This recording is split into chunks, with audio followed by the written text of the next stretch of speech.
2026년 6월 전 세계 투자자들이 한 남자를 바라보고 있습니다. 새로운 연준 의장 케빈 워시입니다. 시장은 워시가 연준 의장으로 확정되면서 이미 결론을 내렸습니다. 비둘기다. 금리를 내릴 것이다. 트럼프가 원하던 사람이 들어왔다. 그런데 JP모건은 최근 보고서에서 이런 전망을 내놓았습니다. 올해 금리 인하. 없을 수도 있다. 심지어 다음 움직임은 금리 인상이 될 수도 있다. 시장은 인하를 기다립니다. JP모건은 인상을 걱정합니다. 그런데 왜일까요? 트럼프가 직접 선택한 의장인데 말입니다. 저희 제작진은 오늘 JP모건 수석 이코노미스트 마이클 페롤리의 분석을 따라가 보았습니다. 그리고 아주 이상한 사실 하나를 발견했습니다. 달러멘터리 월가의 뒷골목 이야기 지금 시작합니다. 시장은 지금 케빈 워시를 보고 있습니다. 그런데 JP모건은 워시를 보고 있지 않았습니다.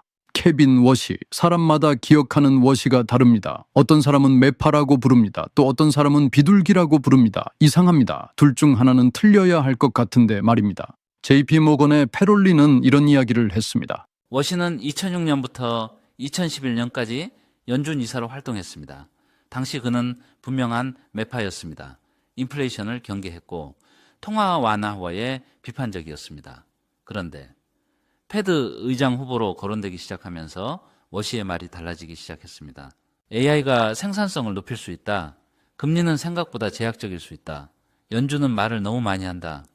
발언이 점점 비둘기처럼 부드러워졌습니다. 시장도 생각했습니다. 이 사람 생각보다 비둘기인데 사람이 바뀐 걸까요? 자리를 위해 말을 바꾼 걸까요? JP모건은 아직 답을 내리지 못했습니다. 그런데 말입니다. 어쩌면 그 질문 자체가 중요하지 않을지도 모릅니다. 저희 제작진은 여기서 또 다른 이상한 장면 하나를 발견했습니다. 바로 트럼프의 태도입니다. 트럼프는 수년 동안 연준을 공격했습니다. 금리를 내려라. 파월은 멍청하다. 연준이 경제를 망치고 있다. 그러던 사람이 워시를 임명했습니다. 시장은 생각했습니다. 이제 끝났다. 금리 인하 시작이다. 그런데 워시가 취임한 직후 트럼프는 이렇게 말했습니다. 내 눈치 보지 마라. 그리고 최근에는 이렇게 말했습니다. 10월은 금리 인하를 생각해 볼 수 있다. 급하지 않다는 겁니다. 연준을 그토록 압박하던 사람이 막상 자기 사람을 앉혀놓고는 서두르지 않고 있습니다. 연준은 왕이 다스리는 조직이 아닙니다. 의장이 혼자 금리를 결정하지 않습니다. 금리는 투표로 결정됩니다. FOMC 위원 12명, 이들이 손을 들어야 움직입니다. 그리고 지금 그 12명이 변하고 있습니다. 더 매파적으로, 더 보수적으로. 4월 회의에서 여러 위원들이 말했습니다. 완화적 편향을 제거해야 한다. 쉽게 말하면 이런 겁니다. 시장아, 금리 인하 기대 좀 그만해. 더 흥미로운 건 점도표였습니다. 점도표가 뭐냐고요? 연준 위원들이 앞으로 금리가 어떻게 될 것 같다고 점을 찍어놓는 그림입니다. 불과 몇 달 전까지만 해도 연준 위원들은 올해 한 차례 금리 인하를 예상했습니다. 그런데 지금은 다릅니다. 그 점들이 하나둘 사라지고 있습니다. 시장은 인하를 기대하는데 연준은 인하 기대를 지우고 있습니다. 워시가 아무리 비둘기로 들어와도 12명이 매파라면 금리는 내려가지 않습니다. 이야기는 여기서 끝나지 않습니다. JP모건이 진짜 주목하는 사람은 워시도 위원들도 아니었습니다. 제롬 파월입니다. 많은 투자자들은 파월 시대가 끝났다고 생각합니다. 새 의장이 왔으니까요. 그런데 파월은 여전히 이사회에 남아 있습니다. 공개석상보다 더 중요한 곳이 있습니다. 회의실입니다. 수년 동안 연준을 이끌어온 사람, 인플레이션과 맞서 싸웠던 사람, 시장이 원하는 말을 끝까지 거부했던 사람, 그 영향력이 의장직을 내려놓는 순간 사라질까요? JP모건은 그렇게 보지 않습니다.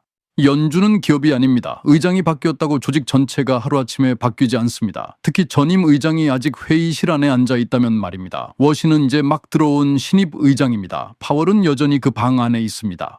그리고 더 흥미로운 게 있습니다. 워시가 비둘기라는 근거로 가장 많이 쓰이는 말이 있습니다. AI가 생산성을 높인다. JP모건은 바로 이 부분에서 고개를 젓습니다. 잠깐 한 걸음 물러서겠습니다. 워시는 의장이 됐습니다. 하지만 금리는 여전히 높습니다. 물가는 아직 목표치 위에 있습니다. 유가는 다시 오를 위험이 있습니다. 그리고 노동시장은 생각보다 강합니다. 문제는 사람이 아닙니다. 환경입니다. 워시는 줄곧 이렇게 말해왔습니다. AI가 생산성을 높일 수 있다. 많은 투자자들이 이 말을 좋아했습니다. 왜냐고요? 생산성이 올라가면 물가가 안정되고 연준이 금리를 내릴 수 있다고 생각했기 때문입니다. 시장 전체가 이 희망 위에 올라가 있습니다. 그런데 말입니다. JP모건은 이 부분에서 고개를 젓습니다. 증거가 없다. AI에 수천억 달러가 들어가고 있습니다. 그런데 경제 전체 생산성은 얼마나 늘었을까요? 올해 1분기 노동 생산성 증가율이 0.3%에 그쳤습니다. AI에 수천억 달러를 쏟아붓고 있는데 생산성 통계에서는 보이지 않습니다. 오히려 이상한 일이 벌어지고 있습니다.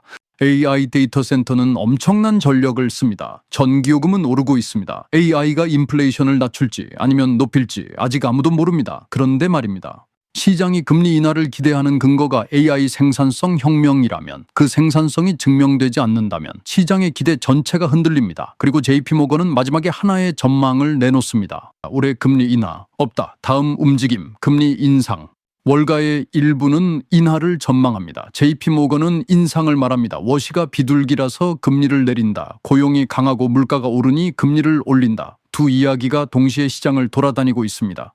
그렇다면 왜 JP모건은 인상을 말할까요? 이유는 단순합니다. 노동시장이 생각보다 강합니다. 물가는 아직 목표보다 높습니다. 에너지 가격도 불안합니다. 그리고 연준 위원들은 점점 더 매파적으로 변하고 있습니다. 이런 환경에서는 비둘기조차 비둘기 정책을 펼치기 어렵다는 것입니다.